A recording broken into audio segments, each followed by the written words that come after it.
মাওলানা মামুনুল হক এবং আমির হামজা, এই দুইটা নাম শুনলেই বলতো ফাইল উল্টিয়ে রাখ পরে। কি করেছি আমরা এত? জেলের ভেতরে আপনি যদি রাখবেন তো স্বাভাবিকভাবে রাখেন। ফাঁসির কন্ডেম ছেলে আমার রেখে দিয়েছে, আমার 11 ঘন্টা টাঙিয়ে রেখেছিলাম। এগুলো বাড়িতে বলে নাই, আমার বাবা গ্রাম্য মানুষ, কষ্ট পাবে, কাঁদবে, এই জন্য কিচ্ছু জানি না যে বিষয়ে পেছনে হাত বেঁধে তাও সে যে জিনিস দিয়ে বাঁধে যে ইনি তো ভুক্তভোগী, পেছনে ওনাদের সামনে বাঁধে, ওনারা তো বড় নেতা, আমাদের বেঁধেছিল পেছনে, সাথে হাত কেটে যায়, পায়ে দেয় ডান্ডা বেড়ি, চোখ কালো কাপড় দিয়ে বেঁধে মাজায় দড়ি দিয়ে টাঙিয়ে রেখেছিল 11 ঘন্টা। মনে হচ্ছে গরু টাঙিয়ে রেখেছে। আপনি কোন কারণে এটা করলেন? এটা যদি 1 দিন 2 দিন 5 দিন 10 দিন হতো, রিমান্ডের ওই 10 দিন মেনে নিতাম। মাটির নিচে নিয়ে গেলেন কোন কারণে? আয়না ঘর শুধু আপনারা নাম শোনেন, আমি তো নিচে পরীক্ষিত দেখেছি। এরপরও অনেকে সাফাই গাইছে, কি করেছে যে ওর পালিয়ে যাওয়া লাগলো, কি করেছে আপনি কেন আসেন, আপনাকে দেখাচ্ছি। যারা বলে যে কি করেছে, আমার মনে হয় তাদেরকে আয়না ঘরে 7 দিন রাখা দরকার। দেখ কি করেছে, কি করেছে এখনো টের পাও না। বাংলাদেশের ঐতিহ্যবাহী জেলা চুয়াডাঙ্গা সদর থানার অন্তর্গত আশরাফুল উলুম বালক বালিকা কওমি মাদ্রাসা গকুলখালী 16তম বাৎসরিক মহাবিশ্বের মহাবিশ্বর আমাদের মালিকের মুখের পবিত্র বাণী কোরআনে কারিমের এই পবিত্র অনুষ্ঠানের সম্মানিত সভাপতি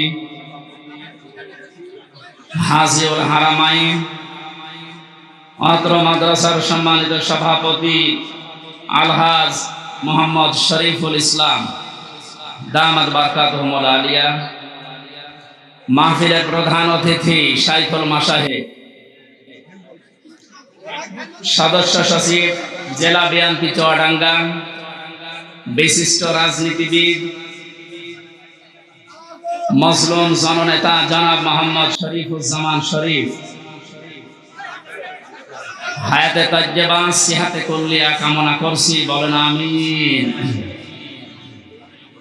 মঞ্চে বসা আছেন বাংলাদেশ জামায়াতে ইসলামী চুয়াডাঙ্গা জেলা শাখার শ্রদ্ধাভাজন আমির, বিশিষ্ট রাজনীতিবিদ অ্যাডভোকেট মোহাম্মদ রুহুল আমিন দামাত বারকাতুহুমুল আলিয়া। বসা আছে আমার শ্রদ্ধাভাজন পিতা জনাব রিয়াজউদ্দিন, নাম না জানা অন্যান্য ওলামা ইকরাম। এতক্ষণ পর্যন্ত যিনি আলোচনা করলেন আপনাদের জেলার সন্তান মাওলানা হোসাইন আহমেদ মাহফুজ, সম্মানিত পরিচালক, মঞ্চে বসা অত্র এলাকার সর্বজন শ্রদ্ধাভাজন ব্যক্তিবর্গ, সামনে বসা মুসলমান ভাইরা, পর্দার আড়ালে সম্মানিতা মা এবং বোনেরা, প্রাণ প্রিয় চুয়াডাঙ্গাবাসী, দল মত জাতি বর্ণ ধর্ম নির্বিশেষে কোরআনের এই অনুষ্ঠানে যারা ইবাদত মনে করে এসেছে, আপনারা স্বীকার করেন তো যে এটা ইবাদত? জবাব দেন। ইবাদত যেভাবে করা লাগে ঘন্টা খানিক ওইভাবে থাকে, কষ্ট হচ্ছে আমরা দেখতে পাচ্ছি। যে ইবাদতে কষ্ট বেশি হয় ওই ইবাদতে সওয়াব বেশি হয়। আজকের এই প্রচন্ড গরমে ঠাসাঠাসি করে জায়গা পাচ্ছে না, অনেকে বসতে দাঁড়িয়ে আছেন, আপনার ডবল সওয়াব হবে যদি কষ্ট স্বীকার করে ধৈর্য ধারণ করেন। আমি আহ্বান জানাবো আপনি 1 ঘন্টা একটু কষ্ট করেন, কোরআন শুনতে এসেছে যারা ইবাদত মনে করে তারা বলছি আলহামদুলিল্লাহ। আল্লাহ পাক বলেন লাইন শাকারতুম লাযিদান্নাকুম ওয়া লাইন কাফারতুম ইন্না আযাবি লাশাদীদ। সূরা ইব্রাহিমের 9 নম্বর 7 নম্বর আয়াতে আল্লাহ জানিয়েছেন যদি আমার নিয়ামতের শুকরিয়া আদায় করো লাযিদান্নাকুম, লামে তাকিদ নুনে সাকিলা, আল্লাহ পাক গ্যারান্টি দিচ্ছেন ওই নিয়ামত আমি তোমাদের জীবনে বৃদ্ধি করে দেব। যদি না শুকরিয়া করো, গুরুত্ব না দাও, দাম দিতে না চাও, নাফরমানি করো, নিয়ামতটা কেড়ে নেব এবং আযাবের ভেতরে ফেলে দেব। চুয়াডাঙ্গাবাসী আমি কিন্তু গতানুগতিক কথা বলি না, যা বলি ওখান থেকে বাস্তব শিক্ষা বের করার চেষ্টা চালাই। একটু খেয়াল করে শোনা লাগবে। এই ছেলে, কি সমস্যা কি? বললাম না যেভাবে আছেন কষ্ট করে। আরে আমি একটা ঘোষণা দিয়ে নিই, এই চুয়াডাঙ্গা, বিশেষ করে চুয়াডাঙ্গা, মেহেরপুর, কুষ্টিয়া আর এই ঝিনাইদহ, 4-5টা জেলায় আপনাদের যিনি গরু ঠাকুর ছিল ঢুকতে দিত না। ঠাকুর তো পালিয়েছ। যাই হোক, এখন যেহেতু আল্লাহ উন্মুক্ত পরিবেশে আমাদেরকে নিয়ে এসেছেন, আপনারা এই যে বারবার মাওলানা হোসাইনকে জোর করেন যে এই গ্রামে দেন মাহফিল, ওই গ্রামে, দেখছেন না কি অবস্থা? আপনি যেখানে মাহফিল দেন এরকম মানুষ ধরার জায়গা আছে ওখানে, এই জন্য ওরা বিরক্ত করবেন না।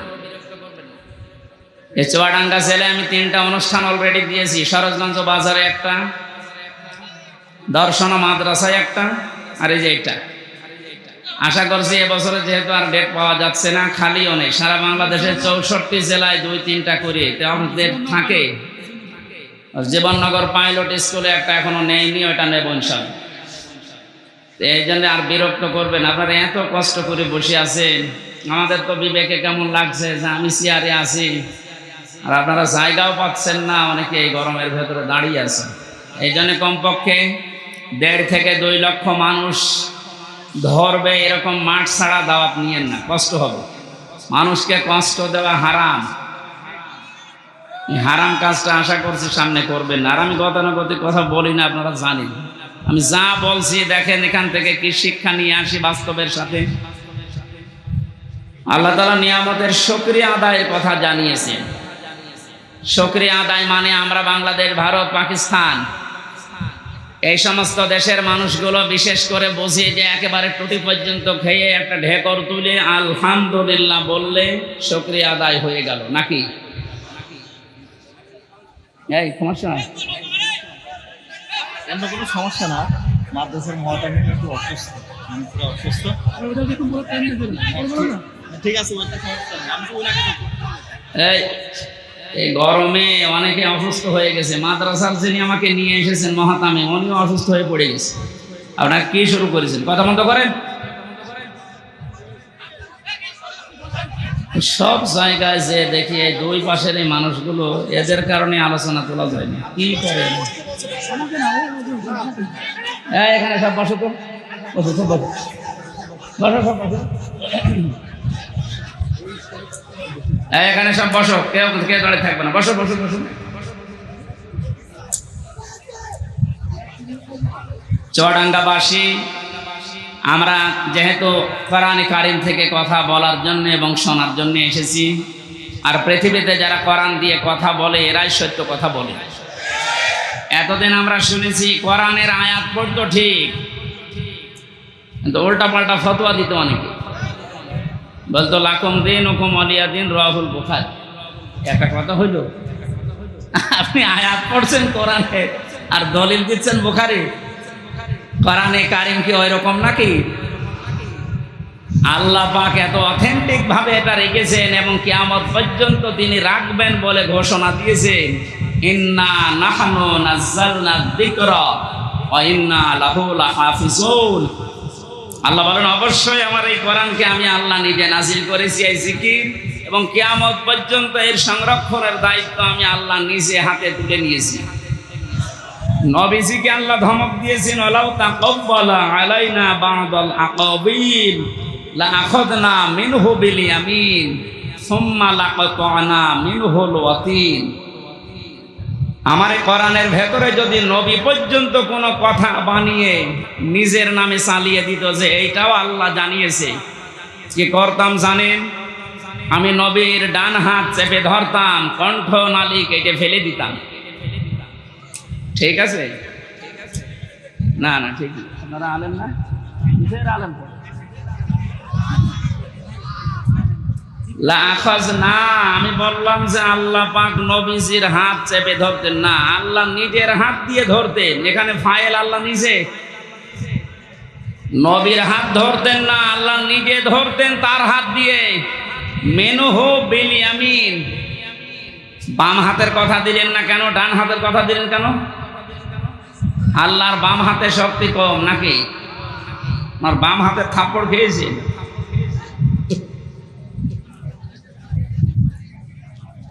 এখানে আল্লাহ যে বিষয়টা দিয়ে বোঝে ভালো, আমরা সেই বিষয়ের উদাহরণ কোরআনে সেট করা, ওই সমস্ত বিষয়গুলো বোঝাতে। আমরা যেহেতু ডান হাতের শক্তি বেশি, এইটাই সচরাচর জানি নাকি? আল্লাহ মিনহু বিশিমাল না দিয়ে মিনহু বিল ইয়ামিন দিয়েছেন, এবং নবীর হাত ধরতাম বলেননি, আমি নিজের হাত দিয়ে নবীকে ধরতাম, তার মানে শক্ত করি। দেখেছেন কত কঠিন কথা দিলেন, যে আমি নিজে আমার কুদরতের হাত, যেটা পাওয়ার, এই শক্তিশালী হাত দিয়ে নবীকে চেপে ধরতাম। যে বিষয় দিয়ে কথা বলে, আমার কোরআনের ভেতরে যদি বানিয়ে কথা বলতো যে এটাও আল্লাহ জানিয়েছে, ওনার জহব্বা কেটে ফেলে দিতাম। যে নবীকে জীবনে কোনোদিন নাম ধরে ডাকলেন না, অসম্মান হবে, তার সম্মান নষ্ট হবে। এই কারণে নাম যেখানেই ধরেছেন রেসালাতের ঘোষণা দিয়েছেন, মুহাম্মাদুর রাসূলুল্লাহ। এইরকম পাওয়ারফুল সম্মানিত মানুষকে যদি বলে আপনার জহব্বা কেটে ফেলতাম, তাহলে যারা লাকুম দীনুকুম ওয়ালিয়া দিন বলে রাহুল বুখারী চালিয়ে দিচ্ছে, এদের কি কেটে ফেলা দরকার বলেন তো? আপনি কি কথা বোঝেন না আন্দাজে হাসতেছেন? এই জন্য অথেন্টিক কিতাব এটা পৃথিবীতে। এই গুরুত্বপূর্ণ বিষয় আজকে শোনার জন্য যারা এসেছি, বিশ্বনবী জানিয়েছেন মান ক্বালা বিহি সাদাকা, যারা কোরআন দিয়ে কথা বলবে তোমাদের সামনে, তারাই সত্য কথা বলবে, কিন্তু কথাগুলো কোরআন থেকে হওয়া লাগবে। কথা বুঝতেছেন? অমান হাকামা বিহি আদালা, যারা কোরআন দিয়ে বিচার ফায়সালা করবে, এরা ন্যায় বিচার কায়েম করতে পারবে। এই যে গত 4-5 দিন আগে আমার মামলা যতগুলো ছিল সব খারিজ করে দিয়েছে, আমার কোনো দোষ পাই। আমি সহ মুফতি হারুন ইসহাক, মাহমুদুল হাসান ভাই এবং ওসামা ভাই সহ যারা আমরা ছিলাম মামলায়, সবগুলো আদালত দেখে বলছে কি দেখে বিচার করব, কোনো মাল নেই।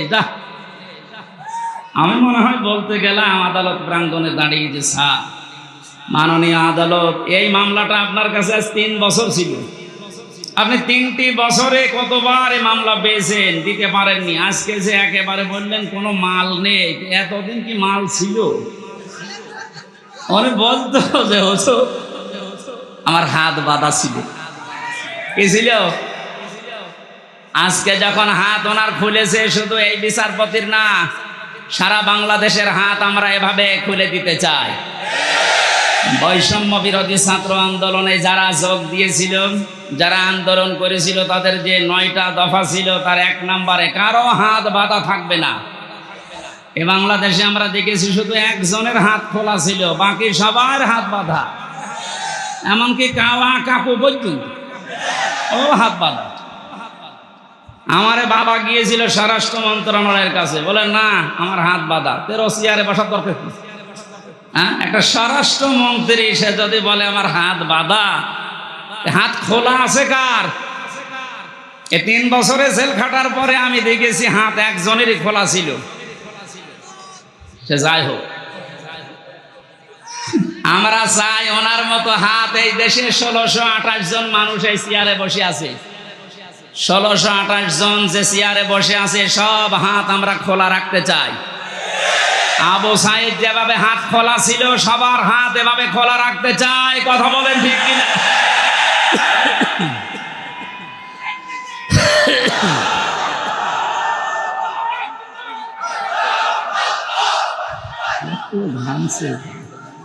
গরমে হয় না, এই মাহফিলগুলো শীতের সময় দেওয়া লাগে, ভেতরে আসলে ঘেমে শোধ চলছে। চুয়াডাঙ্গাবাসী এটা রেকর্ড হচ্ছে, কালকে সারা বাংলাদেশের সব আনাচে কানাচে ছড়িয়ে যাবে। আমি উদ্দেশ্য করছি এখানে 18 কোটি মানুষ আমার সামনে, সবাইকে জানাচ্ছি হাত যেমন খুলে গেছে, কিয়ামতের আগে যেন এই দেশে আর কারো হাত বাঁধা না থাকে। আগামীতে যারা আসবে তারা যেন এভাবে হাত খুলে রাখে, যেন আমরা ন্যায় বিচার করতে পারি। আর ন্যায় বিচারের জন্য এটা লাগবে। অমান হাকামা বিহি আদালা, যারা কোরআন দিয়ে বিচার করে, এরা ন্যায় বিচার কায়েম করতে পারে। 53টা বছর পার হয়ে গেল, বহু বিষয় আমরা দেখেছি। আমি না দেখলেও আমার বাবা শরীফুর রহমান, শরীফুজ্জামান ভাই সহ যারা আছে, আমার তো 32 বছর, ওনারা তো অনেক বেশি, ওনারা দেখেছে বাবা চালিয়েছিল এ দেশ কেমন লাগে দেখতে। দুর্ভিক্ষে মানুষ মারা গেছে। আজকে বাংলাদেশে মুক্তিযোদ্ধার একজন কমান্ডার উনি ঘোষণা দিয়েছেন, বঙ্গবন্ধু যার নাম আমরা শুনি উনি মুক্তিযুদ্ধ করেননি। যে চেতনা নিয়ে এই 16 বছর আপনি অত্যাচার করলেন ইসলামপন্থী এবং জাতীয়তাবাদ মানুষের উপরে, এই চেতনাটা সামনে নিয়ে এখন শুনছে সে নাকি মুক্তিযুদ্ধ এটা ছিল।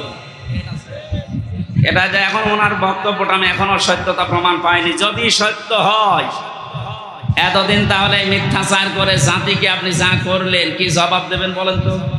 জাতি তো এখন সব জেনে ফেলেছে, কথা বলেন না কেন? আমাদের এখানে একটা সতর্কের বিষয় আসতেছে। আমি 1 মিনিটের ভেতরে একটা উদাহরণ সেট করেছি, দেখেন বাস্তবের সাথে মিলিয়ে। একটা হোস্টেলে 100 জন ছাত্র থাকে, ওরা সকালবেলার মেনু খিচুড়ি ভাত, কি খিচুড়ি দেওয়া হয়। 20 জন চাচ্ছে যে খিচুড়ি থাক, আর 80 জন বলছে না আমরা খিচুড়ি চাই না। কেউ বলছে আমরা কলা পাউরুটি চাই, কেউ রোল চাই, কেউ চিড়া মুড়ি চাই, এই সমস্ত বিভিন্ন আইটেম দিয়েছে। হলের যিনি সুপার আছে উনি বলছে এভাবে তো হবে না, আমি ভোট দিলাম, দায়িত্ব দিয়ে দিলাম যে যেইটা বেশি চাবে, যদি সংখ্যায় ওইটা বেশি হয় তাহলে আমি ওইটা পাস করে দেব। এখন 20 জন তো খিচুড়ি আছে, তারা তো আর নড়ন চড়ন নেই, আগে যা চালিয়ে আসছে 20 জন ওইটাই আছে, বাকি এখনো আছে 80 জন। ভোট দেওয়ার পরে দেখা গেল রোল যারা চায় তারা 18 জন, কলা পাউরুটি যারা চায় তারা 15 জন, যারা চিড়া মুড়ি চায় ওরা 12 জন। এভাবে সিস্টেম করতে করতে শেষ পর্যন্ত পাস হয়ে গেল ওই খিচুড়ি। কথা বুঝতেছেন? জালেম এবং জালেমদের দোসর এই বাংলাদেশে খুব বেশি হলো 20 জন। আমরা যারা দেশে শান্তি আসলে চাই তারা কিন্তু 80 জন। এখন যে সময় এসেছে ছোটখাটো কোনো বিষয় নিয়ে এসেছেই হোক ওই 20 জন বাদ দিয়ে কেউ যেন মত পার্থক্য না করে। এখন যা করবেন 15 জন হবেন, 18 জন হবেন, 12 জন হবেন, ওই 20 কিন্তু আগে যা ছিল আবার চলে আসবে। কি মনে করছেন বসে আছে? ডক্টর ইউনূস এই জন্য ঘোষণা দিয়েছে ওখানে বসে কথা বলবেন না, চুপ করে থাকেন। মামলা তো 100টা, কিসের 100? 1000-এর উপরে মামলা হওয়া দরকার। আমি কিছু না করে যদি আমার বাবাকে বলেছিল 50টা মামলা দেব, তাহলে ওরা কাজ করে তো 1000-এর উপরে মামলা খাওয়া দরকার না? এই জন্য আমাদের এই উদাহরণ থেকে শিক্ষা হচ্ছে, আমরা এখন ছোটখাটো কোনো বিষয় নিয়ে মনোমালিন্য মত পার্থক্য করলে কিন্তু এই জালেমরা উৎপত্তি আছে, ওরা এখনো সব জায়গা থেকে পাল্টায়নি।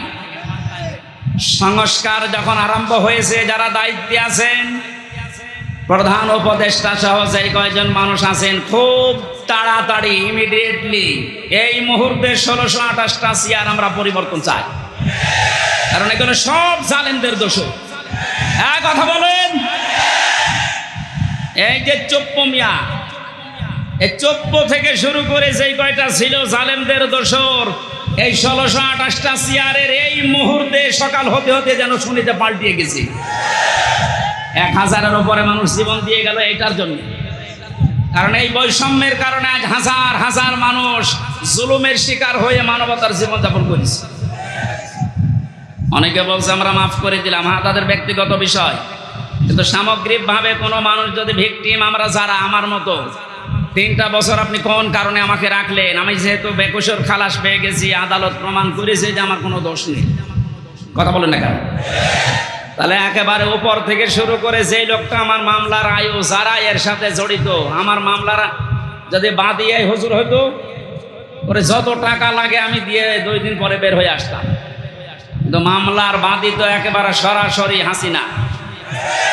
মাওলানা মামুনুল হক এবং আমির হামজা, এই 2টা নাম শুনলেই বলতো ফাইল উল্টিয়ে রাখ। পরে কি করেছি আমরা? এত জেলের ভেতরে আপনি যদি রাখবেন তো স্বাভাবিকভাবে রাখেন, ফাঁসির কন্ডেম ছেলে আমারে রেখে দিয়েছে। আমরা 11 ঘন্টা টাঙিয়ে রেখেছিলাম। এগুলো বাড়িতে বলে নাই, আমার বাবা গ্রাম্য মানুষ, কষ্ট পাবে, কাঁদবে, এই জন্য কিচ্ছু জানি না যে বিষয়ে পেছনে হাত বেঁধে তাও সে জিনিস দিয়ে বাঁধে যে ইনি তো ভুক্তভোগী। পেছনে ওনাদের সামনে বাঁধে, ওনারা তো বড় নেতা, আমাদের বেঁধেছিল পেছনে, সাথে হাত কেটে যায়, পায়ে দেয় ডান্ডা বেড়ি, চোখ কালো কাপড় দিয়ে বেঁধে মাজায় দড়ি দিয়ে টাঙিয়ে রেখেছিল 11 ঘন্টা। মনে হচ্ছে গরু টাঙিয়ে রেখেছে। আপনি কোন কারণে এটা করলেন? এটা যদি 1 দিন 2 দিন 5 দিন 10 দিন হতো, রিমান্ডের ওই 10 দিন মেনে নিতাম। মাটির নিচে নিয়ে গেলেন কোন কারণে? আয়না ঘর শুধু আপনারা নাম শোনেন, আমি তো নিচে পরীক্ষিত দেখেছি। এরপরও অনেকে সাফাই গাইছে, কি করেছে যে ওর পালিয়ে যাওয়া লাগলো, কি করেছে আপনি কেন আসেন, আপনাকে দেখাচ্ছি। যারা বলে যে কি করেছে, আমার মনে হয় তাদেরকে আয়না ঘরে 7 দিন রাখা দরকার। দেখ কি করেছে, কি করেছে এখনো টের পাও না। এই একটু শোনেন, নবীদের হাদিস হচ্ছে, কেউ যদি জেনে শুনে জালেমকে সহযোগিতা করে, সাহায্য করে, সাপোর্ট দেয়, সে নবীর উম্মত থেকে বের হয়ে যায়। এখনো পর্যন্ত আয়না ঘর দেখার পরেও যদি কেউ জালেমের সাপোর্ট দেয়, সাফাই গায়, ও নবীর উম্মত আছে। আবার বলছে ভিডিও কলে, আপা ঘাবড়াবেন না, আপনি ঘাবড়ালে আমরা নরম হয়ে যাই। কত বড় শয়তান! ওরে ধরে এত পিটানো পিটিয়েছে, এখন অনেকেই বলছে না আর কার আশায় থাকবো, যে ঘাবড়ানোর কথা সেই ঘাবড়িয়ে গেছে। আমার যতটুকু বাস্তবতা আমি দেখেছি, এদেশের 18 কোটি মানুষ যদি আপনাকে মাফ করে দেয়, ব্যারিস্টার আরমানের বউ আপনাকে মাফ করবে না, আমার ওই ছোট মেয়েটাও আপনাকে মাফ করবে না। 3টা বছর আমার থেকে, 1 বছর রেখে গিয়েছিলাম, এখন 4 বছর। কেন এই কষ্ট দিলেন আপনি? যদি ব্যক্তিগতভাবে আপনার উপর রাগ থাকতো আমি মাফ করে দিতাম। আপনি তো আল্লাহর টার্গেট। জালেম যারা, এরা টার্গেট হামজার, শরীফের, কার? চুয়াডাঙ্গাবাসী ভালো করে শোনেন, এই জেলায় যারা জালেম ছিল ওরা কিন্তু শরীফের টার্গেট না, ওরা রুহুল আমিনের টার্গেট না, ওরা সরাসরি টার্গেট আল্লাহর। শব্দটা শুনতে ছোট মনে হচ্ছে। সূরা শূরা 42 নম্বর আয়াত, 25 নম্বর পারার 6 নম্বর পৃষ্ঠা 13 নম্বর লাইনে আছে, এটা ইবনে কাসিরে পাবেন। আল্লাহ পাক বলেন, ইন্নামাস সাবিলু আলাল্লাযিনা ইয়াযলিমুনান নাস, ইলা আখিরি আয়াত। রব্বুল আলামিন বলেন, অবশ্যই আমি আল্লাহ মামলা দায়ের করব, কেস করব তাদের বিরুদ্ধে যারা মানুষ হয়ে মানুষের উপরে জুলুম করেছে। জুলুমের সীমা ছাড়িয়ে গেলে, দেওয়ালে যদি একেবারে পিঠ ঠেকে যায়, তখন মানুষ আর সহ্য করতে না পেরে কাজ করে। যেটার বাস্তবতা আমার কুষ্টিয়ায় হানিফের বাড়ি ভাঙা দেখে আমি দেখেছি। একটা মানুষের উপরে কত বড় রাগ হলে বাড়ি পর্যন্ত খুলে নিয়ে চলে যাচ্ছে। আর একজনকে দেখলাম ঝিনাইদহে উলঙ্গ করে পিটিয়ে মেরে টাঙিয়ে রেখেছে। থাক, হিরোন হিরো। এটা শুধু মানুষের শত্রু ছিল না, আল্লাহর শত্রু ছিল। আমি বাস্তবে দেখেছি ঝিনাইদহে যেখানেই কোরআনের অনুষ্ঠান হতো, প্রশাসন দিয়ে বন্ধ করে দিত। আল্লাহ এমন শাস্তি দিয়েছে, পৃথিবীর ইতিহাস হয়ে আছে হিরোন। এই জন্য জালেমরা কিন্তু পৃথিবীর মানুষের মামলার আসামি না, এরা আল্লাহর মামলার আসামি। আপনি কি আল্লাহর মামলার আসামি যারা, আল্লাহর অভিযোগে অভিযুক্ত যারা, তাদের পক্ষ নিতে পারেন? বলেন পারেন? আপনার বিবেকটা কাজে লাগাবেন। নিয়ামতের শুকরিয়া আদায়ের কথা বলছিলাম। কেউ যদি কোনো নিয়ামত পেয়ে শুকরিয়া আদায় করতে চায়, 3টা মাধ্যম আছে। 1 নম্বরে মুখে স্বীকার করা আছে, হ্যাঁ এটা নিয়ামত। ও চুয়াডাঙ্গাবাসী, নিজের বিবেককে প্রশ্ন করেন তো, এই সমস্যা কি? এই দাঁড়ানো যাবে না ভাই, কথা বন্ধ করো। আমরা মুখ দিয়ে স্বীকার করলাম যে এটা নিয়ামত। কেন? বাস্তবে দেখেছি এই যে বিশাল অনুষ্ঠানটা কোরআনের কথা শোনানো হবে বলে ওরা সাজিয়েছে। এই অনুষ্ঠানটা আগস্টের 5 তারিখের আগে যদি কেউ করতে চাইতো 10 জায়গায় অনুমতি নেওয়া লাগতো। 6 তারিখ, 7 তারিখ, 8 তারিখে একটা ঘোষণা এসে গেছে ডক্টর মোহাম্মদ ইউনূসের পক্ষ থেকে। অন্যান্য ধর্মের মানুষেরা যেভাবে এদেশে মুসলমানেরা কোরআন প্রচার করবে, কোনো মহারথীর অনুমতির প্রয়োজন আর নেই। এটা নিয়ামত না? কত বড় নিয়ামত আপনি জানেন? কয়েকদিন আগে বাংলাদেশ জামাত ইসলামী কুষ্টিয়া জেলা শাখার উদ্যোগে ওরা কুষ্টিয়া জেলার প্রায় 550 আলেমকে দাওয়াত দিয়েছিল একটা সেমিনারে। সব ধরনের আলেমরা ছিল। 3.5 ঘন্টা থেকে 4 ঘন্টা সেখানে আলোচনা করেছে কোরআনের উপরে, হাদিসের উপরে। আপনি একটু ভাবেন তো, এটা যে 550 আলেম এক জায়গায়, আগস্টের 5 তারিখের আগে এত মানুষ না, 5 জন আলেম এক জায়গায় হলে 10টা মামলা হয়ে যেত। এত বড় নিয়ামত আল্লাহ যাদের মাধ্যমে দিলেন, শহীদ আবু সাইদ, শহীদ মুগ্ধ সহ, রায়হান সহ, ইয়ামিন সহ যারাই হাজারের উপরে শহীদ হয়েছে, আল্লাহ তাদের শাহাদতের সর্বোচ্চ মাকাম যেন পৌঁছিয়ে দেন, বলেন আমিন। আমরা স্বীকার করছি যে মুক্ত জীবন এটা নিয়ামত, কিন্তু এদেশের ওই যে 20% এখনো পর্যন্ত স্বীকার করছে না। গতকালকের একটা ভিডিও, সে এখনো পর্যন্ত জালেমের সাফাই গাচ্ছে যে না, মানে কি কিছু করেনি দেশের জন্য।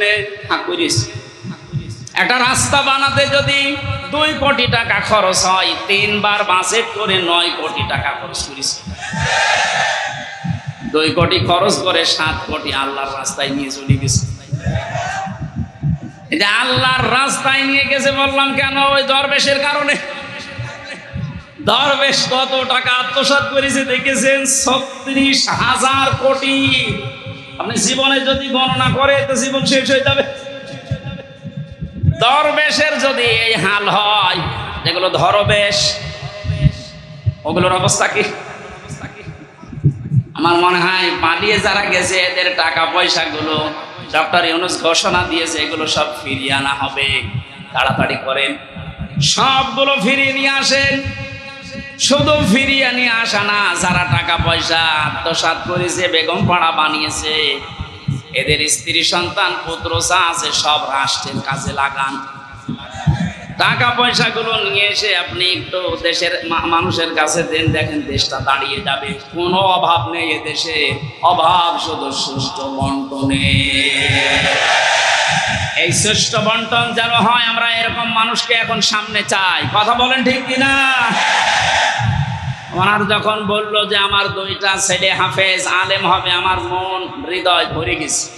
এরকম মানুষকে আপনি দায়িত্ব দেবেন, যে মানুষগুলো কোরআনে কারিম নিজে পড়ে, সন্তানকে পড়ায়। আমি এর আগে শুনেছিলাম যে ওনার ভাই, যে টরিক ভাই নাকি, উনি একটা মাদ্রাসা অলরেডি নিজে একা চালায়, এবং চুয়াডাঙ্গার ভেতরে ওইটা নাকি একটা মডেল। কয়েকদিন আগে আমি মালয়েশিয়া ছিলাম, মিজানুর রহমান আজহারি ভাইয়ের সাথে কয়েকটা প্রোগ্রাম ছিল। উনি আমাকে বলছিল টরিক ভাই সালাম দিই, উনি আসবে বাংলাদেশে কিছুদিনের ভেতরে। কুষ্টিয়াতে একটা প্রোগ্রাম নেওয়ার কথা জানিয়েছি, কুষ্টিয়ার স্টেডিয়াম মাঠে। উনি আর আমি থাকবো, আপনারা ইনশাল্লাহ যাবেন, দাওয়াত দিয়ে দিলাম। চুয়াডাঙ্গাবাসী 100 জনের 80 জন আমরা এখন স্বীকার করে নিলাম যে হ্যাঁ, এটা আমাদের জন্য নিয়ামত। কিন্তু ওই জালেমরা তারা এখনো পর্যন্ত স্বীকার করে না যে এই স্বাধীনতা এটা নিয়ামত। কথা বলেন না কেন? তাহলে নিয়ামত পাওয়ার পরে আমরা যারা 80 ভাগ শুকরিয়া আদায় করলাম, মুখ দিয়ে স্বীকার করছে যে হ্যাঁ এটা নিয়ামত, 20 ভাগ যারা আছে এখনো পর্যন্ত স্বীকার করছে না। আপনি মাঝে মাঝেই দেখবেন ওরা নতুন নতুন ইস্যু তৈরি করে এই 20 জন বিশৃঙ্খলা তৈরি করছে। প্রথমে ওরা অমুসলিমদেরকে দিয়ে চেষ্টা চালিয়েছিল সংখ্যালঘু নাম দিয়ে। জামাতে ইসলামের কেন্দ্রীয় আমির যিনি ডাক্তার শফিকুর রহমান ঘোষণা দিয়েছেন এই বাংলাদেশে কোনো সংখ্যালঘু সংখ্যাগুরু নেই। সুতরাং এই ইস্যু তুলে যারা মানুষের ভেতরে বিদ্রোহ তৈরি করতে চাচ্ছেন তাদের হালে পানি নেবে না ইনশাআল্লাহ। ন্যায়ও নেই, পৃথিবী বুঝে গেছে না এটা ওদের দুর্বিসন্ধি। এরপরে ওরা আস্তে আস্তে চালিয়েছিল প্রধান বিচারপতিকে দিয়ে দেশটা অস্থিতিশীল করতে, ছাত্রদের সামনে ধরা পড়ে গেছে। এরপরও যখন পারে নাই, চেষ্টা চালিয়েছে আনসার দিয়ে। কিসের আনসার? 42,000 আনসার নিয়োগ হয়েছে এই দেশে, এই 9 সাল থেকে শুরু করে 24 সাল পর্যন্ত। তার 32,000 সবগুলো গোপালগঞ্জে। 42,000-এর 32,000 যদি গোপালগঞ্জের হয়, বাকি 63 জেলার মানুষ আমরা ঘাস কাটছি। দুর্নীতির কোন জায়গায় পৌঁছিয়েছিল আপনি চিন্তা করেন? এই দেশের জাতীয় মসজিদের ইমাম পর্যন্ত পালিয়ে গেছে। ইমাম সাহেবও যদি পালিয়ে যান, আর কোন জায়গা বাকি আছে বলে আপনার মনে হচ্ছে? কোন জায়গা ফাঁকা নেই, সব জায়গা ওগুলো একেবারে পরিপূর্ণ হয়ে গেছে। আল্লাহর কোরআন জানিয়েছে লিয়াজদাদু ইসমা, আল্লাহ ওদের পাপ এমন ভাবে পরিপূর্ণ করে দিয়েছে যে জায়গা যখন আর খালি নেই, ওয়ালাহুম আযাবুম মুহিন, তখন ওদের অপমানজনক শাস্তি ঢেলে দিয়েছে। এর বাস্তব প্রমাণ এই কালামানি, ওর বিসি পর্যন্ত উড়ে গেছে। বলেন আর কি বাকি থাকে? এটা বিচারপতি, তাও সুপ্রিম কোর্টের। এত বড় শয়তান ছিল, ওর কথা বললে শুধু মুসলমানদের, ইসলামের আর কোরআনে। আর একজন বলতো, ওরে দেখলাম একজন কিক মেরেছে আদালতে, এমন একটা লাথি দিয়েছে, জালেমদের আমার মনে হয় এর চাইতে অপমান আর নেই। দরবেশের যে অপমান আমরা দেখেছি, দাড়ি কেটে নমো হয়ে গেছে। প্রথমে যে শয়তানকে ধরেছিল, ওই শয়তান বলছে আমারে একা নেবেন, মানে ওই যে দরবেশ। দরবেশ কোনটা? ওই যে সালমানের রহমান। আপনি চিন্তা করেন কোথায় নামিয়েছে অপমানের। আর কোন জায়গায় এই দেশে জালেমদের বাকি নেই। কথা বলেন ঠিক কিনা? এ ধরা ধরেছে কে? বেশিরভাগ মানুষ এখনো স্বীকার করেন না আপনারা। এই জন্য নতুন নতুন করে আপনারা কু তৈরি করছেন। প্রধান বিচারপতিকে দিয়ে একবার চেষ্টা চালিয়েছে, পারে নাই। আনসারদেরকে দিয়ে চেষ্টা চালিয়েছে, ওটাও পারে নাই। যারা দায়িত্বে আছেন এদেশের এখন আহ্বান জানাবো, কিসের আনসার? পুলিশ ছাড়া যদি দেশ চলতে পারে, আনসার ছাড়া এক আর দুই। এ বাহিনী বিলুপ্ত করে দেন, কোনো দরকার নেই। আনসার নাম নিস, আনসার মানে সাহায্যকারী। কিসের সাহায্য করেন আপনি? যেই কয়টা ধরা পড়েছে সবগুলো বলছে আমাদেরকে মাঠে নামিয়েছে এই সাহায্য করেন। ওরা এরপরে ডাক্তার লাগিয়েছে, পারে না। এরপরে গার্মেন্টস কর্মীদেরকে লাগাচ্ছে সামনে, এটাও পারবে না। ওদের যা চরিত্র আমি মনে হয় দেখতে পাচ্ছি, গোয়ালন্দ ঘাটের এই মেয়েদেরকে ওরা নামাবে। আর কি বলবো বলো? এ চাইতে নিচু শব্দ আমার জানা নেই, কারণ ওদের চরিত্রের দিকে তাকিয়ে বললাম, এত নিচে নামতে পারে। জেলখানায় মানুষ এমনিতেই থাকে অসহায়। গিয়াসউদ্দিন মামুন এবং অপু ভাই আর আমি এক জায়গায় ছিলাম। আমাদের কাছে 3 জনকে টার্গেট নিয়েছিল যে সিসি ক্যামেরা লাগিয়ে দাও। ওই উপর থেকে শয়তান দেখতো, ওদের সাথে কেউ আমাদের সাথে কেউ কথা বললে তাড়াতাড়ি করে ওকে কল দিয়ে বলতো ওদেরকে তাড়াতাড়ি আলাদা করে। এমনিতেই আসি ফাঁসির কন্ডেম ছেলে, এরপরে 24 ঘন্টা তালা লাগান, এরপরে সামনে কারারক্ষী বসা, এরপরে যোগাযোগ বিচ্ছিন্ন, এরপরে যদি সিসি ক্যামেরা লাগিয়ে থাকে, বলেন তো কেমন লাগে? সুতরাং আমাদের উচিত, আমরা যেহেতু নিয়ামতের শুকরিয়া আদায় করার জন্য আয়াতটা পড়লাম, আমরা স্বীকার করছি 80% মানুষ যে আমরা আসলে এখন একটা নিয়ামত পেয়েছি। 2 নম্বরে মনের ভেতরে একটা আলাদা শান্তি লাগবে, যেটা আমার লাগে, আপনাদের লাগছে না? 3 নাম্বারটা কি? নিয়ামতের শুকরিয়া আদায় করার জন্য 3 নাম্বার, আল্লাহ পাক বলেন যে নিয়ামতটা পেয়েছো এটা পৌঁছিয়ে দাও জায়গা মতো। আমি যেহেতু হাদিস পড়েছিলাম, ন্যায় বিচার কায়েম করার জন্য কোরআন লাগবে, এই জন্য এই নিয়ামতকে সর্বোচ্চ জায়গায় নেওয়ার জন্য কোরআনের বিধান রাষ্ট্রীয়ভাবে কায়েম করা লাগবে। বাবার কথা বলছিলাম, উনি চালিয়েছে, স্বামীও চালিয়েছে দেশ, বউও চালিয়েছে, চাচা চালিয়েছিল জোর করে, প্রত্যেকেই তো চালিয়েছে দেখলাম। ও বাংলার মুসলমানেরা, এখন শুধু দেখতে বাকি আছে আল্লাহর এই কালাম দিয়ে দেশটা চললে কেমন দেখা যায়। এটা দিয়ে বাংলার সংসদ চলুক, কারা চান দেখে? লিল্লাহি তাকবীর।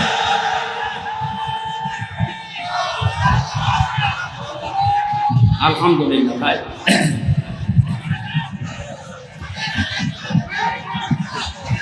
ঠিক আছে, নিয়ামতের শুকরিয়ার যে তিনটা শর্ত পেলাম, মুখে স্বীকার করা, অন্তরে আনন্দ পাওয়া, আর নিয়ামতকে তার সর্বোচ্চ জায়গায় পৌঁছিয়ে দেওয়া। এটা পৌঁছাতে আল্লাহর কালামের বিকল্প নেই।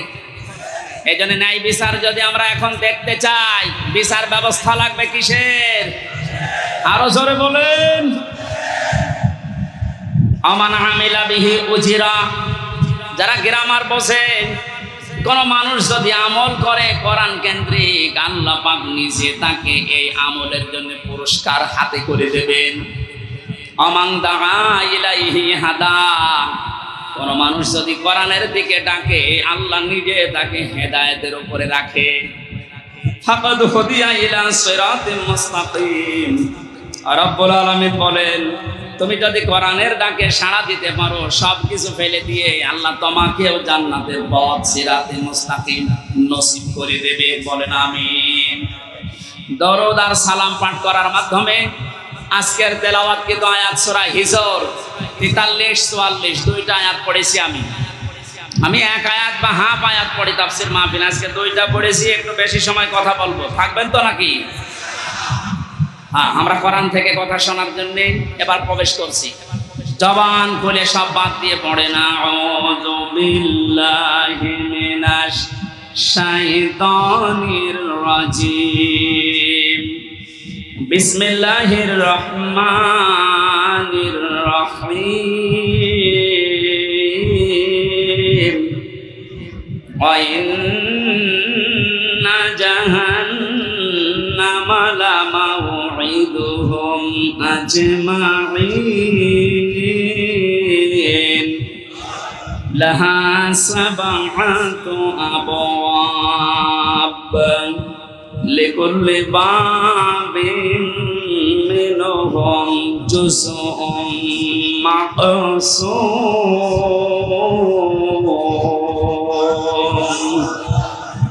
সাদাকাল্লাহুল আযীম। সূরা হিজর কোন সূরা? 99টা আয়াত আছে। আসলে প্রচন্ড গরমে তো এত ফ্যান চলছে, এরপরও আমার কষ্ট হচ্ছে, আর আপনারা এত গরমে বসে আছে। শেষ করে দেব নাকি? যাক, কিছু মানুষ চলে যাক, একটু ফাঁকা হোক। যাক, কিছু মানুষ চলে যান, কিছু চলে যান, রাস্তায় শুনতে শুনতে যান। ভাই, ওই যে শরীফ ভাই চলে গেল, ওনার মধ্যে চলে যান। যান যান যান, কিছু মানুষ চলে যান, আমরা একটু আরামে কথা বলি। যান। সুবহানাল্লাহ, আলহামদুলিল্লাহ, লা ইলাহা ইল্লাল্লাহ। সুবহানাল্লাহ, আলহামদুলিল্লাহ, লা ইলাহা ইল্লাল্লাহ। লা ইলাহা ইল্লাল্লাহ মুহাম্মাদুর রাসূলুল্লাহ। আমার ভাইরা, সূরা হিজরের শেষ নাম্বার আয়াতে আল্লাহ আমাদেরকে জানিয়েছেন, ওয়া'বুদ রাব্বাকা হাত্তা ইয়াতিয়াকাল ইয়াকিন। হে নবী, আপনি আপনার রবের ইবাদত করেন ওই দিন পর্যন্ত যতক্ষণ আপনার কাছে ইয়াকিন না আসে। এখানে ইয়াকিন শাব্দিক অর্থ হচ্ছে মউত। তাফসীরে মুফাসসির লিখেছেন ফি জিলালিল কোরআনি, ইয়াকিন মানে এখানে আল্লাহ মউতকে ইন্ডিকেট করেছেন। সুতরাং আমাদের ইবাদত করা লাগবে 2 দিন, 5 দিন, 10 দিন না, একেবারে মরণ পর্যন্ত। কথা বলেন ঠিক কিনা? এখন ইবাদত পৃথিবীতে যে যেই ধাঁচে করছেন, তার জন্য আল্লাহ জান্নাতের নিয়ামতগুলো ওইভাবেই সাজাবেন। আমরা জানি জান্নাত 8টা। জান্নাত কয়টা? জান্নাত মূলত একটা, এর স্তরগুলো আল্লাহ সাজিয়েছেন 8টা। আমরা প্রসারিত জানি, কিন্তু কোরআনে কারিমে আল্লাহ জান্নাতের স্তর সাজিয়েছেন 100টার উপরে। দুনিয়াতে যে যা ধরনের ইবাদত করবে, কাজ করবে, আমল করবে, কিয়ামতের ময়দানে আল্লাহ তাকে ওই ধরনের জান্নাতে প্রবেশ করাবে। সিস্টেম অপর পৃষ্ঠায় দেখুন, যেই মানুষটা দুনিয়াতে যে ধরনের অপরাধ করবে, গুনাহ করবে, পাপ করবে, আল্লাহ পাক কিয়ামতের ময়দানে তাকে ওই ধরনের জাহান্নামের দরজা দিয়ে প্রবেশ করিয়ে শাস্তি দেবে। জাহান্নামের বর্ণনা কোরআনে কারিমে আয়াত অনুযায়ী আল্লাহ বলেন লাহা সাবাতু আব। এর আগে যেহেতু জাহান্নামের আলোচনা চলছিল, এই জন্য দ্বারা আল্লাহ জাহান্নামকে ইঙ্গিত দিয়েছেন। জাহান্নাম আল্লাহর কাছে একটা, এর দরজা স্তর যাই বলেন 7টা। লিকুল্লি বাবিম মিনহুম জুসুম মাকসুম, প্রত্যেকের জন্য আলাদা আলাদা দরজা আছে। দুনিয়াতে যে সেই ধরনের অপরাধ করবে, আল্লাহ পাক তাকে ওই দরজা দিয়ে ওই জাহান্নামে প্রবেশ করাবে। বলেন নাউজুবিল্লাহ। তাহলে আয়াত থেকে আমাদের শিক্ষা এই, আমরা এখন কোন ধরনের আমলে, কোন ধরনের গুনার কাছে আছি, যার কারণে আল্লাহ এমন দরজা বানিয়েছেন যে আমি ও দরজার উপযুক্ত হয়ে গেলাম কিনা। এই জন্য আজকের এই তাফসীর মাহফিলে আমাদের আশা, আল্লাহ রাব্বুল আলামিন যে জাহান্নাম বানিয়েছেন এটা বিশেষ্য। এ পদটা কোরআনে কারিমে নামটা 59 বার আল্লাহ ব্যবহার করেছেন। কোরআনে কারিমে আমি ধারাবাহিকভাবে দেখেছি জাহান্নামের স্তরগুলো আল্লাহ সাজিয়েছেন 7টায়। প্রথম স্তরের নাম দিয়েছেন তিনি লাযা। এবার আমাদের এখান থেকে একটা বিষয় নেওয়া দরকার। লাযা নামে যে দরজা আল্লাহ বানিয়েছেন, এর কাজ কি, এটা কেমন, এর ভয়াবহতা কি, এখানে গেলে আল্লাহ কি কি ধরনের শাস্তি দেবেন, কোন কোন কারণে। সূরা মাআরিজের ভেতরে আল্লাহ আমাদেরকে জানিয়েছেন কাল্লা ইন্নাহা লাযা নাযাআতাল লিশশাওয়া তাদউ মান আদবারা ওয়া তাওয়াল্লা ওয়া জামাআ ফাআওয়া। বলেন আল্লাহু আকবার। জাহান্নামের যত দরজার বর্ণনা পেয়েছি আমি কোরআনে, তার 1 নম্বরে লাযা। এটা এত ভয়ঙ্কর, এত কঠিন। আল্লাহ পাক বলেন দরজা দিয়ে যারাই প্রবেশ করাবো জাহান্নামে, প্রবেশ করার সঙ্গে সঙ্গে নিজের শরীরের চামড়া খসিয়ে ফেলবে। ও বাংলার মানুষেরা, পৃথিবীতে আমি বহু জায়গায় গিয়েছি, বহু কঠিন এবং ভয়ঙ্কর ঘর আমি দেখেছি, কিন্তু ঘরে প্রবেশ করলেই মানুষের চামড়া খসে যায়। আমি দেখিনি, শুনিও নাই। আল্লাহ এমন একটা ঘরের কথা বললেন, দরজার কথা বললেন, জাহান্নামের কথা বললেন, যেখানে গেলে মানুষের আগেই চামড়া খসে পড়ে যাবে। রব্বুল আলামিন বলেন এই মানুষগুলোকে আল্লাহ কেন এখানে প্রবেশ করবে জানো? কাদেরকে এই দরজা ডাকতে থাকবে, আহ্বান জানাবে, তাদউ মান আদবারা ওয়া তাওয়াল্লা। যে মানুষগুলো সত্যকে সত্য জানার পরে অহংকার করে, হিংসা করে, মুখ ফিরিয়ে আবার টান করে চলে গেছে। এই আয়াত পড়ার পরে আমি দেখতেছি বাংলাদেশে এই চরিত্রের মানুষ বেশি। এদেরকে চোখে আঙ্গুল দিয়ে গুলিয়ে খাওয়ালে এরা সত্যকে সত্য বলে মেনে নিতে চায় না। ওর বাবা যা করেছে, ওর দাদা যা করেছে, ও ওই দিকেই শুধু টান দেয়। আল্লাহ পাক বলেন তাদউ, ডাকবে তাদেরকে, ইলাযা মান আদবারা ওয়া তাওয়াল্লা। যে ব্যক্তি এদবার করে, মুখ ফিরিয়ে নেয়, অহংকার করে, যারা দাম্ভিকতা করে, আল্লাহর কোরআন থেকে, আল্লাহর আয়াত থেকে যারা মুখ ফেরায়। কোরআনে কারিমে আয়াতের ব্যাখ্যায় আমি আরেকটা আয়াত পেয়েছি, ইন্নাল্লাযীনা কাযযাবু বিআয়াতিনা ওয়াস্তাকবারু আনহা লা তুফাত্তাহু লাহুম আবওয়াবুস সামা ওয়ালা ইয়াদখুলুনাল জান্নাহ ইলা আখিরি আয়াত। সূরা আরাফের 41-40 নম্বর আয়াতে আল্লাহ জানিয়েছেন নিশ্চয় যারা আমার আয়াতকে মিথ্যা মনে করে, মিথ্যা প্রতিপন্ন করে এবং কথা শোনার পরে যারা মুখ ফিরিয়ে অহংকার করে চলে যায় আমার কোরআনের সাথে, এই মানুষগুলোর প্রথম শাস্তি হচ্ছে লা তুফাত্তাহু লাহুম আবওয়াবুস সামা, এদের জন্য আকাশের কোনো দরজা খোলা হচ্ছে না, হবে না। বাংলার মুসলমানেরা, মুসলমান নাম নিয়ে যারা কোরআনের কথা শোনার পরে যারা মিথ্যা মনে করে যে না এগুলো মনে হয় আল্লাহ দেয়নি, হামজা বানিয়ে বলতে পারে, আবার শোনার পরে যারা অ্যাবাউট টান করে মুখ ফিরে অহংকার করে চলে যান, তাদের জন্য কিন্তু আকাশের সব দরজা বন্ধ। প্রশ্ন আসতে পারে দরজা খোলা বন্ধ এ আমার কি দরকার? না, আজরাইল যখন মানুষের জান কবজ করবে সঙ্গে সঙ্গে ওইটা নিয়ে কিন্তু আকাশে উঠবে। কোথায়? আল্লাহ এক বচন যদি দিতেন যে বাপ, তাহলে একটা দরজা বন্ধ থাকতো। আল্লাহ আবওয়াব দিয়েছেন বহু বচন। কোরআনের কথা শোনার পরে যারা অহংকার করে চলে যাবেন, মরণের পরে আপনার একটা দরজাও আপনি খোলা পাবেন না, সব দরজা আপনার জন্য বন্ধ। তো ফাত্তাহু এটা মজারে বর্তমান, ভবিষ্যৎ, প্রেজেন্ট, ফিউচার। সুতরাং এখন যারা আল্লাহর আয়াতের সাথে এই আচরণ করছেন তাদের আমল আকাশে ওটা বন্ধ হয়ে গেছে, কোনো দরজা খোলা নেই। মরণের পরে আপনার এই রূহকে আল্লাহ উপরে তুলতে দেবে না, সব দরজা বন্ধ করে দেবে। বিবেক থাকলে ভাবেন তো কত কঠিন বিষয় এটা। দুনিয়ায় এতটুকু বিপদে আজ হাজারো মানুষ নিজের দলের বিপক্ষে কথা বলতেছে, আর কিয়ামতের এই কঠিন ময়দানে সব দরজা আপনার জন্য আল্লাহ বন্ধ ঘোষণা দিয়ে দিল। ওয়ালা ইয়াদখুলুনাল জান্নাহ, এরা কোনোদিন জান্নাতে যাচ্ছে না, যাবেও না।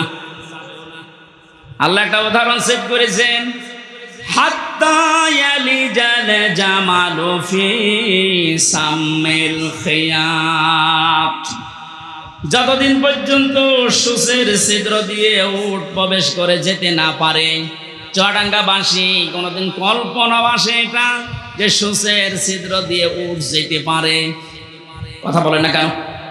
এটা যেমন অসম্ভব, আল্লাহর কোরআনের কথা শোনার পরে বিশ্বাস হতে চায় না, অহংকার করে চলে যাচ্ছেন, আপনার জন্য জান্নাতে যাওয়া ওই রকম অসম্ভব। ওয়াকাযালিকা নাজিজিল মুজরিমিন, আল্লাহ বলেন পাপিষ্ঠদেরকে এইভাবে আমি শাস্তি লাগাবো। শাস্তির ধরন দিয়েছেন এখানে, লাহুম মিন জাহান্নামা মিহাদু ওয়া মিন ফাওকিহিম গাওয়াশ ওয়াকাযালিকা নাজিজিজ যালিমিন। এই চরিত্রের মানুষকে শুধু কবরে রাখতে দেরি, আল্লাহ জাহান্নামের চাদর উপরে বিছিয়ে দেবেন। আজ আমরা দেখি এই মানুষগুলো মারা গেলে এদের কবরে ফুল দেওয়া হয়, এদের কবরকে পাকা করা হয়, টাইলস লাগানো হয়, মোজাইক পাথর দেওয়া হয়। কথা বলেন না কেন? আল্লাহ পাক বলেন এই আয়াতের সাথে যাদের জীবন চরিত্রের মিল আছে, উপরে যদি ফুলের পাহাড় তৈরি করে দাও, নিচে আগুন লাগিয়ে দেব। এখনো হুঁশ আসে না আপনার? সারাটা জীবন কোরআনে কারিমের বিপক্ষে অবস্থান নিয়েছে, কোরআনের কথা শুনলে যারা অনুমতি দিতে চায় না, বাধা দিয়েছে। আমি নাম ধরে বলছি, এই টোটন মিয়া। আজকের যে দ্বিতীয় মেহমান মাওলানা হোসাইন, ওর বাড়ি আলমডাঙ্গাতে। আমি জেলখানা থেকে বের হওয়ার পরেই এই 6 মাস আগেও একটা মাহফিল নিয়েছিল আমার, ওনার কাছে অনুমতি নিতে গেছে, ধমক দিয়ে বলছে কোরআন শোনা দরকার কি, গান শুনতে পারো না? কোরআনের ব্যাপারে এই কথাও সেই দিন বলেছে, সেই দিন থেকেই ও বেঈমান। ও যদি মারা যায় ওর জানাজা জায়েজ নেই, ওরে কবরে দেওয়া জায়েজ নেই, ওরে পুড়িয়ে ফেলা লাগবে। কারণ ও তো এমনিতেও জাহান্নামে যাবে, অমনিতেও জাহান্নামে যাবে। এটা আমি বানালাম। হ্যাঁ, সূরা আরাফ 8 নাম্বার 9 নাম্বার পারায়, 8 নাম্বার পারায় 8 পারায় আছে, 14 নাম্বার পৃষ্ঠার 7 নাম্বার লাইনে 40 নাম্বার আয়াত। এটা যত তাফসীর আছে বাংলাদেশ আপনি খোলেন, একটাই কথা লেখা আছে, কোরআনের কথা শোনার পরে যাদের বিশ্বাস হয় না, অত অনুমতি দিতে পারতো যে ঠিক আছে কোরআন থেকে কথা বলবে, অসুবিধা নেই। একটা হিন্দুর কাছে গেলে পর্যন্ত সে একটু না একটু বিবেচনা করে, আর কিসের মুসলমান দাবি করে। ও সরাসরি ঘোষণায় দিয়ে দিয়েছে কিসের কোরআন, গান শুনতে পারো না। এই মানুষগুলো মারা গেলে কবরে আপনি যতই ফুলের পাহাড় তৈরি করেন, নিচে আল্লাহ আগুন লাগাবে। এ আয়াতে প্রমাণ। শুধু আগুন লাগাবে না, জাহান্নামের চাদর দিয়ে আল্লাহ ঢেকে দেবে। কথা বলেন ঠিক কিনা? ওয়াকাযালিকা নাজজিজ যালিমিন। আল্লাহ এইভাবে করে জালেমদেরকে একটার পর একটা শাস্তি দিতেই থাকবে। আল্লাহ যদি শুধুমাত্র যে শাস্তি দিয়ে শেষ এতটুকু বলতেন, আমি আয়াতটা পড়তাম না। জালেম মারা যাওয়ার পর থেকে শুরু, ও কতদিন পর্যন্ত ওর কবরে হাসরে জাহান্নামে শাস্তি হতে থাকবে আল্লাহ বাদে কেউ জানে না। এই জন্য আমাদের এখান থেকে সাবধান হওয়া দরকার, আমরা যেন কেউ জালেম হয়ে না যাই। দুঃখজনক বিষয়, বাংলাদেশটা দ্বিতীয়বার স্বাধীন হওয়ার পরে আমরা কয়েকদিনে 6, 7, 8, 9, 10 এই 4-5 দিনে অনেক জালেমকে নতুন করে জুলুম করতে দেখেছি। না, আপনি ঠিক করেননি, আপনি থামেন। এক জালেমের হাত থেকে যদি আরেক জালেমের হাতে আমরা পড়ি, 1000 মানুষ জীবন দিল কোন কারণে? এখনো 2700 মানুষ বেডে, হাসপাতালের বেডে এখনো কাতরাচ্ছে। এই জন্য এগুলো যারা করছেন আপনি থামবেন। আমরা এক জালেম থেকে আরেক জালেমের হাতে যেতে চাই না, আমরা এই দেশটা তুলে দিতে চাই কোরআনের হাতে। এ বিষয়ে কারো মত পার্থক্য আছে? কারা কারা জানের হাতে দিতে দেখি? লিল্লাহে তাকবীর।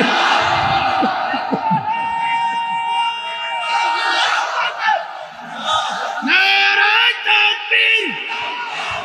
ইসলামের শত্রুরা হুঁশিয়ার, সাবধান।